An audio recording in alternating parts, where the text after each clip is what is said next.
Hello అండి, నమస్తే. Welcome to Bapatla రుచులు. ఈరోజు వీడియోలో వినాయక చవితి స్పెషల్ రవ్వ ఉండ్రాలని టేస్టీగా ఎలా ప్రిపేర్ చేసుకోవచ్చో చూద్దామండి. వినాయకుడికి ఎంతో ప్రీతికరమైన రవ్వ ఉండ్రాలని వినాయక చవితికి కంపల్సరీగా అందరు చేసుకుంటుంటారు కదా, అది క్విక్గా ఎలా చేసుకోవచ్చో చూద్దాము.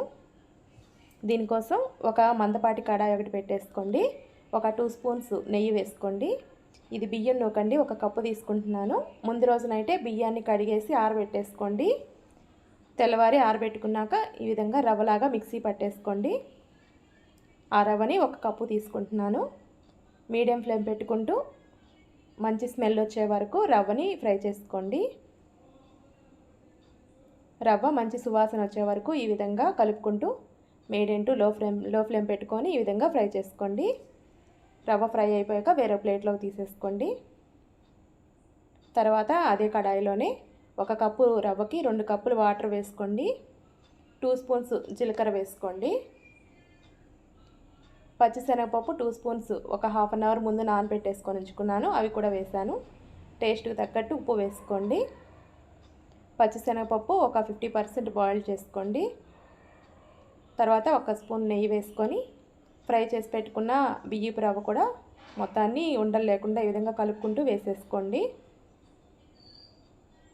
మొత్తాన్ని రవ్వ మొత్తం వేసాక ఉండలు లేకుండా కలుపుకుంటూ రవ్వ బాగా దగ్గర పడే వరకు బాగా ఈ విధంగా ఉడికించుకోండి. ఒక 5 మినిట్స్ కల్లా రవ్వ బాగా దగ్గర పడిపోద్ది.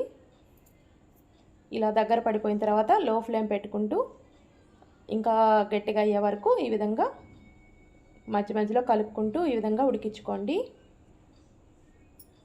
కలుపుకోలేదంటే అడుగు పట్టేస్తుందండి, అందుకని కలుపుకుంటూ ఈ విధంగా ఉడికించుకోండి. బాగా దగ్గర పడిపోయింది కదా, ఇప్పుడు దీన్ని పూర్తిగా చల్లారి పెట్టేసుకోండి.